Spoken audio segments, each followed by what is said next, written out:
Hello and welcome to Health Professional Radio. I'm your host, Neil Howard. So glad that you could join us today. In studio today with us is returning guest, Dr. Emilio Sacristan. He is professor of electrical and biomedical engineering since 1995. He's also the director and founder of the National Center for Medical Instrumentation and Imaging Research. He's returning today to talk with us a little bit about some of the technology that his organization is involved in the development of new medical technology, and also to specifically talk about the development of a new early treatment for stroke. How are you doing today, Doctor? Very well, thank you. It's a pleasure to be here. Thank you so much for returning. Your company, CI3M, is an organization that's involved in, as you said in another segment, translational research. Could you talk a little bit about what translational research is?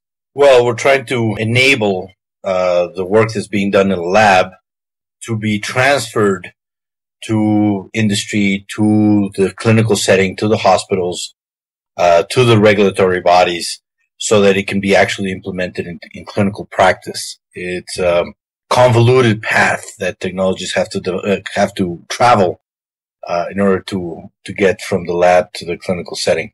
You are currently working on an early treatment for stroke. Is that correct? Yes. Since 3 years ago, we've partnered with an American company, US company, based in Ohio, called Nervive Inc. Okay. Nervive Inc. is a medical startup created to develop an early treatment for stroke. And we've been working with them from several years back, developing the technology and testing it in our lab. We've been doing a lot of animal work, some engineering, and now we have just begun clinical trials, the first human trials, actually, I should say. We're starting with a normal, healthy subject to find the dose response to electrical stimulation of the facial nerve, which in our previous research, we've shown that in animals, stimulation of the vasomotor component of the facial nerve causes vasodilation of the cerebral arteries, significantly increasing blood flow to the brain. And it's an effect that lasts several hours. So after a short period of stimulation, we get a significant increase in blood flow. And we have proposed this as a very early treatment for stroke. But we're far from there yet. We're just starting human trials. Now I can speak to a little bit of what we found in animals. We've tested it in several animal models, rabbit, sheep, pigs, dogs. The model that we've tested the most is the pig model, which we found that is in many ways very close to the human. And in this model, if we just apply 2 minutes of stimulation of pulses, magnetic pulses, we give 1 pulse a second. 10 pulses a second for 2 minutes. And we do this with a coil that's placed along the ear canal. And that creates a magnetic field that triggers an electrical response in the nerve at the genicular ganglion. And when we do this, we create an increase in blood flow to the brain of about 85% above normal. And that effect lasts up to 4 hours. So a short burst of stimulation for 2 minutes will significantly increase the blood flow to the brain. For 4 hours. For 4 hours. When someone suffers a stroke, and that is due to lack of oxygen to the brain, yeah? Yes.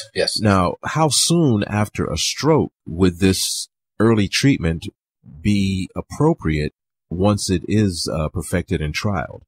Here we're relying on a lot of the previous literature that's already been done for other treatments, such as thrombolytics, such as TPA, and other techniques. Basically, it's been pretty much established that after 4.5 hours or 5 hours of ischemia, most of the brain damage is irreversible. And particularly once 8 hours have gone by, the damage to the brain, the ischemic tissue will become infarcted, you're not going to be able to save that tissue. So the idea here is this to be used as a very early treatment to restore blood flow where you can. And the idea here is that when you have a clot, the clot will block an artery. But our brains have a lot of collateral circulation. There's a lot of interconnection through the arteries. So if we increase the blood flow, we get around the clot, we get a lot of collateral blood flow. And we can restore a lot of the blood flow to some of the tissues, not all of it. We did a trial that's been published with the dogs with an induced ischemic stroke where we injected a clot. And we found that the untreated dogs would get a lesion or an infarct of about 18% to 20% of the blood, the total brain volume. In the ones that were treated, we had the same volume of hyperperfused brain, but then we reduced that to about 3%. So we can't restore the blood flow to all of the tissues, but any little bit that we can save is tissue that we will not have to worry about rehabilitation later on, which is really most of the treatment for stroke right now is really rehabilitation, not so much restoring blood flow. So basically what you're saying is the treatment now is to basically fight through or rehabilitate through the damage that's already been done to try and regain some of the motor functions and possibly speech and things of that nature, as opposed to being able to increase blood flow and I guess the rehabilitation that is going to be necessary because some of the tissue is going to be destroyed regardless. I guess the rehabilitation would be significantly shorter or maybe more effective. Yeah, the difference might be even life-saving. I mean, the little bit of tissue, brain tissue that you save might be controlling some vital function that this could be life-saving. There are treatments, early treatments. The most used one, and basically the one there is right now, is a thrombolytic, TPA, which is administered within the first 4.5 hours, and it'll rapidly dissolve the clot and restore blood flow. This would be something that can be used even earlier because it's the administration of TPA requires differential diagnosis.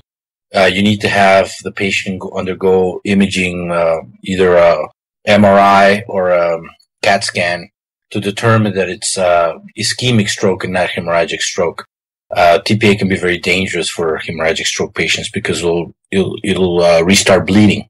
In our case, what we found is that, and there's no reason why stimulating the facial nerve would cause rebleeding because it doesn't really affect the clot in any way. It acts on the central nervous system, causing just a relaxation of the muscles of the walls. And we've tested this thoroughly in a hemorrhagic stroke model. We found that we do not cause any bleeding, any increase in bleeding.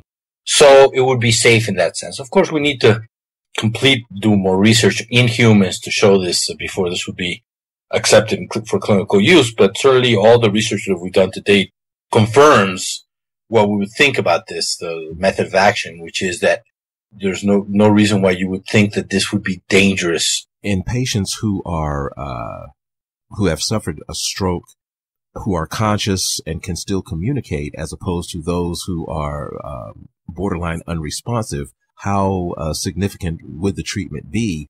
And second part of the question is, where can we get more information about the treatment? Okay, the first question is, well, let me answer it this way. The vision where we're going, but this is of course way down the road, is that this eventually could become something like a defibrillator. But instead of trying to save your heart, you would try to save brain.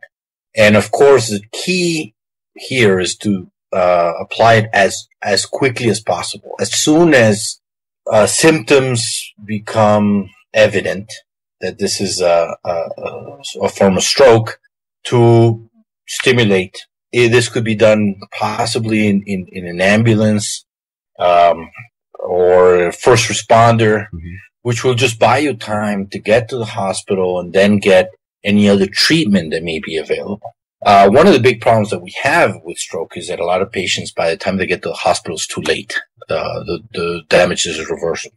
But there's a significant still number of people that get a stroke and do get to the hospital within that time window. And the earlier, the better. The earlier you treat, the better the prognosis.